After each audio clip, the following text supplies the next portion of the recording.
Ahora el momento de Luis María Amaya, quien ha venido con su carpeta, sus libros, sus conocimientos, a hablarnos sobre filosofía en radio, algo que no pasa mucho en ninguna radio del país. Y está por ahí algunos colegas tuyos, como Darío Saxon-Frasen. Se te complica, ¿no? No se me complica, lo digo así. Si me complicara, si estaría tratando de decirlo como se debe, pero no. Stan River, no es tan complicado. ¿Cuánto? Stan River. Está raro. Bueno, ¿cómo te va, Luis? ¿Bien? ¿Qué tal? ¿Cómo va? Buen día. Un gusto. Buen día, tranquilo. Sol.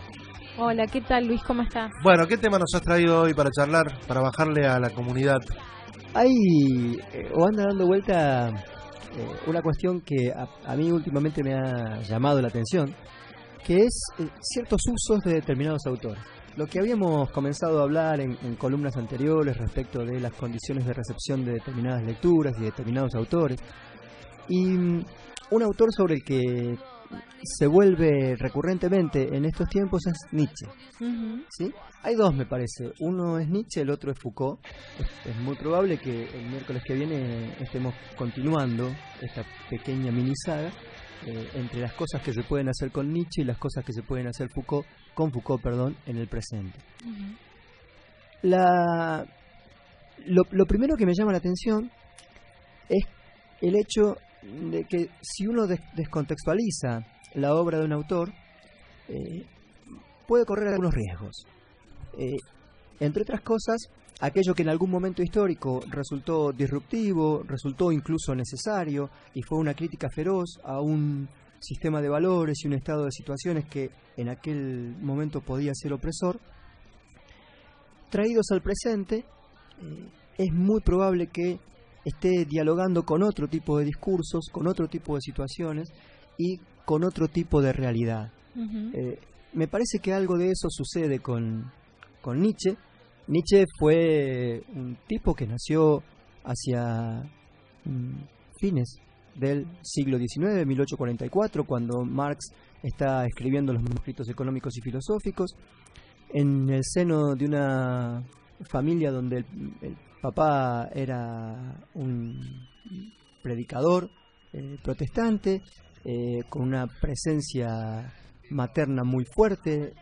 Las imágenes de las mujeres en la vida de Nietzsche son realmente muy fuertes, tanto de la mamá como de la hermana. Uh-huh. El padre muere cuando él es un tipo muy joven. Nietzsche es decididamente un exceso, como alguna vez lo hablamos, Fer, respecto de Maradona.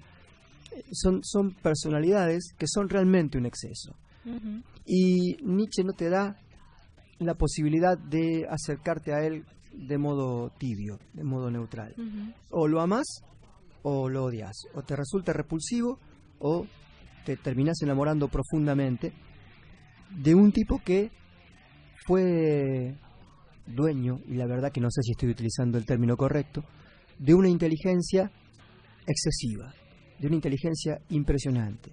Nietzsche fue un extemporáneo, uh-huh. Sin ninguna duda fue un extemporáneo, un tipo que se adelantó a su época, y creo que lo que formaba parte de su condición trágica como tipo era justamente tener una conciencia precisa de su extemporaneidad. Bien. Fue el que dijo Dios ha muerto. Fue el que dijo Dios ha muerto. Sí, a partir de allí se propone una transmutación de todos los valores. Fue el que dijo, por ejemplo, algo como esto, Sol: la verdad es la mentira más eficiente, aquella que ha logrado su objetivo. Es tan profundamente mentira que le creemos. Y me parece que cuando Nietzsche plantea este tipo de cosas, que la plantea en un pequeño opúsculo que se llama Sobre verdad y mentira en un sentido extramoral, donde hace una descripción de la condición antropológica del ser humano fantástica y abrumadora, hay que poner en consideración con qué y con quiénes está discutiendo. Y está discutiendo, entre otras cosas, con todo un sistema de representaciones asociados a unas creencias que tienen un fuerte componente religioso. Recordemos que lo situemos en el tiempo. estaba en la edad industrial, ya entrando en la edad industrial, un poquito antes. Y segunda revolución industrial. Ahí, bueno, en la era industrial, quiere decir, ¿Sí? ¿verdad? Bueno, lo mismo. Mucho protestantismo y catolicismo en Europa. Así es. También aquí en estos lares. Veníamos de la Inquisición, no muchos años antes, ¿no? En la Edad Media. Y Nietzsche se se cría cría dentro de una familia protestante. Sí, hace poquito leí un libro de Hermann Hesse y también leí su biografía y también es parecida la vida, ¿no? El rompimiento con la estructura religiosa, con el paradigma religioso cerebral que lleva cada uno, ¿o no? Nietzsche debía romper con eso. Había asumido el mandato de oponerse a eso. ¿Por qué decís que es actual hoy? ¿Por qué digo que es actual? Sí. No digo que Nietzsche sea actual. Lo que intento decir, o lo que intento plantear con los usos de Nietzsche, es aquello que en algún momento podía ser utilizado de Nietzsche como contestatario.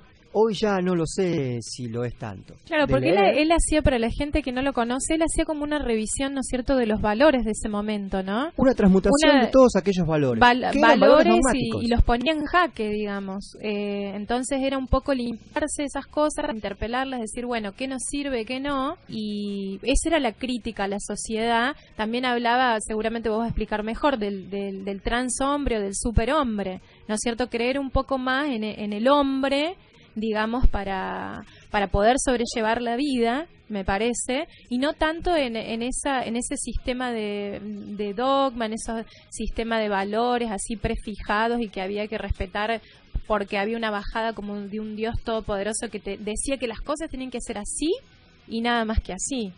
Nietzsche es casi contemporáneo a Marx.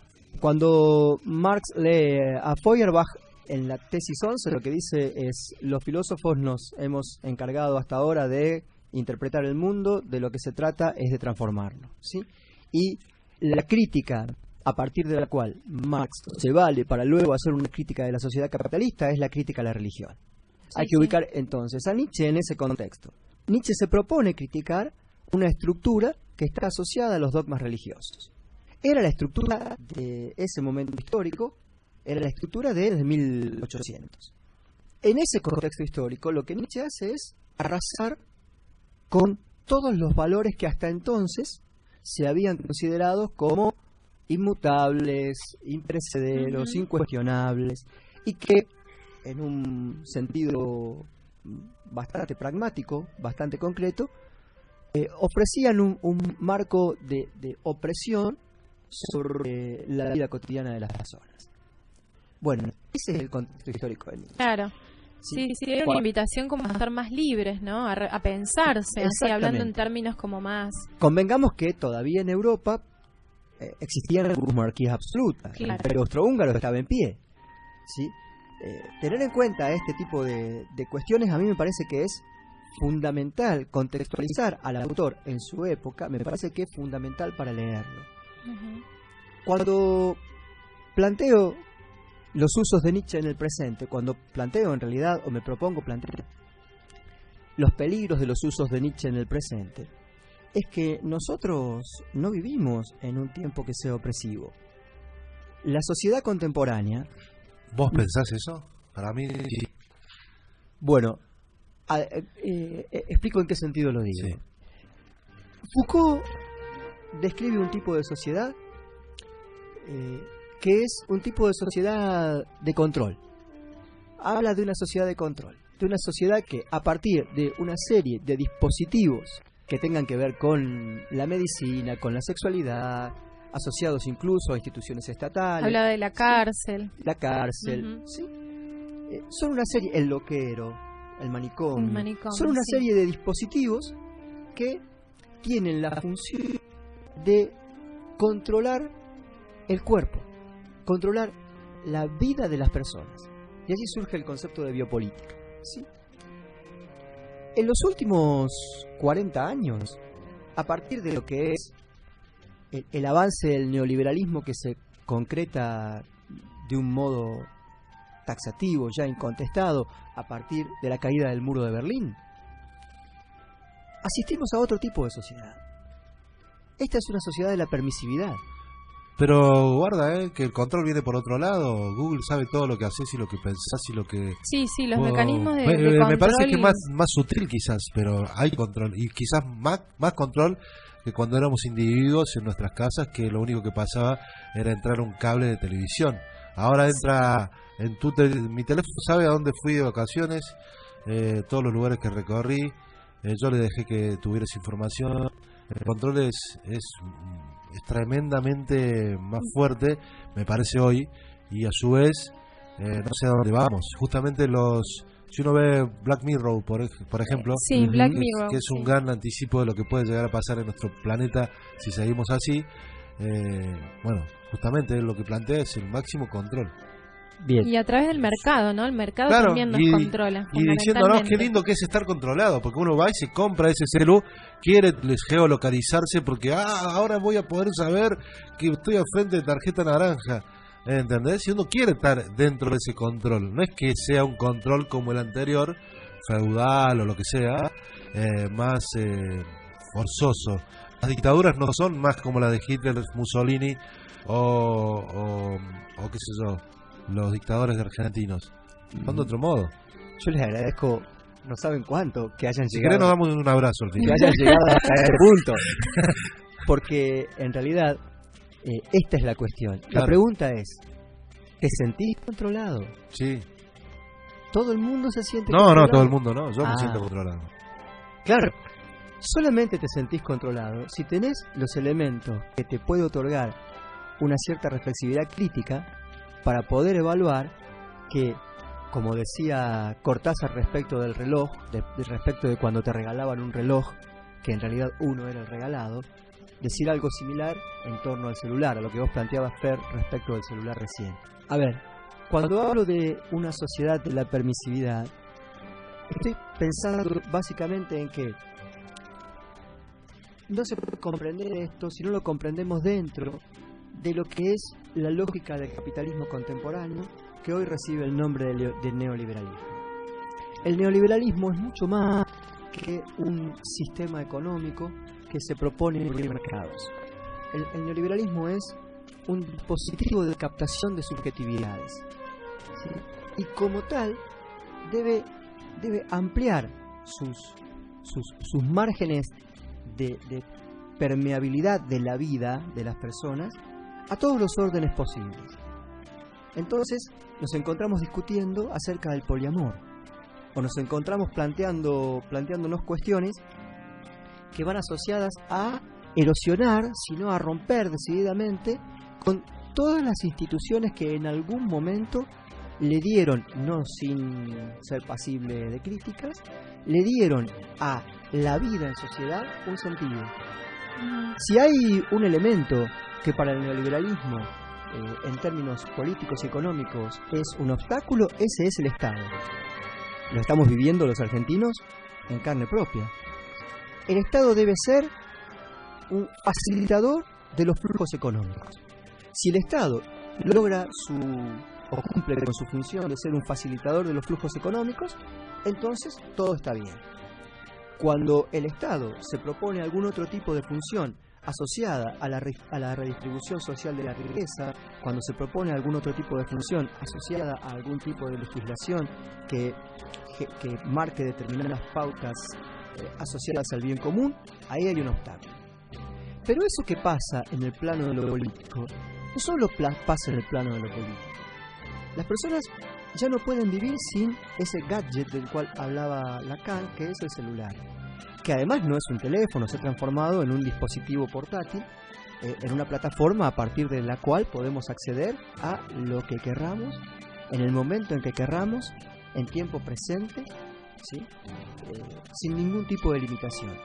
Y esa es la idea que instaura justamente el neoliberalismo, que nada es imposible, que no hay ningún tipo de impedimento respecto de la consecución de mi deseo. Contame cómo vamos a cerrar esto. Cuando planteábamos esto de la verdad como la mentira más eficiente, como aquella que ha logrado el objetivo, ¿sí?, de ser tan profundamente mentirosa que la creemos, a mí particularmente me hace mucho ruido esto, pensando en términos políticos. si pensando en esa noción o en esa categoría instalada durante el año pasado y que sigue siendo moneda de uso y cambio en el presente, ¿qué es la posverdad? ¿Qué es la posverdad? Es la mentira. Habíamos dicho en algún momento que era una forma flagrante de mentira. Sí. No solo flagrante, una forma cínica, una forma perversa. Es dar vuelta a la verdad para transformarla a mi gusto. Yo recuerdo cuando Trump ganó las últimas elecciones, su responsable de prensa hizo una presentación de los hechos y que tenía poco que ver con lo que había sucedido. Entonces uno de los periodistas que estaba en la conferencia le dice, bueno, pero lo que usted está planteando no se ajusta a los hechos. Y la responsable de prensa lo que le dice es, bueno, esta es la versión que vamos a dar nosotros. Ah, mira. Y el periodista le dice, bueno, pero la versión que ustedes van a dar no tiene que ver con la realidad. ¿Sí? Bueno, Trump es un gran caso para tener en cuenta, de posverdad o lo que quieras llamarle, o como quieras llamarle, de cómo se ganó una elección a través de trolls o del manejo de la información de las redes de Facebook, por ejemplo, cómo te llegaba la publicidad indicada a vos que necesitabas tomar esa decisión y cómo dieron vuelta, incluso hasta se especula que con la intervención de la inteligencia rusa para que ganara Trump. Bueno, imagínate si estamos controlados. Claro, entonces, eso que hace 150 años era disruptivo, era contestatario, en realidad hasta incluso podía llegar a ser libertario, ¿sí? Hoy no tiene nada de disruptivo, de contestatario, de libertario. Hoy se acerca mucho más a la posibilidad de hacerle el juego al amo, en el sentido en que vos lo planteabas, Fer, respecto de las aplicaciones de los celulares, que nos dan la sensación de una absoluta libertad, ¿sí? De una libertad sin límites, y en realidad no podemos darnos cuenta de que Gran Hermano sabe perfectamente cuáles son cada uno de nuestros movimientos. La forma que el neoliberalismo en esta sociedad de la permisividad ha generado para controlarnos es justamente esa: vendernos la ilusión de que nos es lícito, nos es legítimo reclamar un tipo de libertad sin límites y creernos que eso es posible, en todos los sentidos. No solo en el sentido económico, sino en el sentido de los afectos, en el sentido de los vínculos. O sea, la labilidad, la fragilidad de la que hablaba Bauman es justamente lo que se pone en juego en las formas neoliberales, la liquidez, es lo que se pone en juego en las formas neoliberales de vínculos, en nombre de una libertad que básicamente a lo que se está oponiendo es a cualquier tipo de interpelación por el otro. Asistimos a un sujeto que lo último que desea es ser interpelado por el otro. No mucho más, ni mucho menos. Te quiero agradecer, Luis, como siempre, tu venida, tu por llegada, favor, todos un los placer, miércoles. como siempre.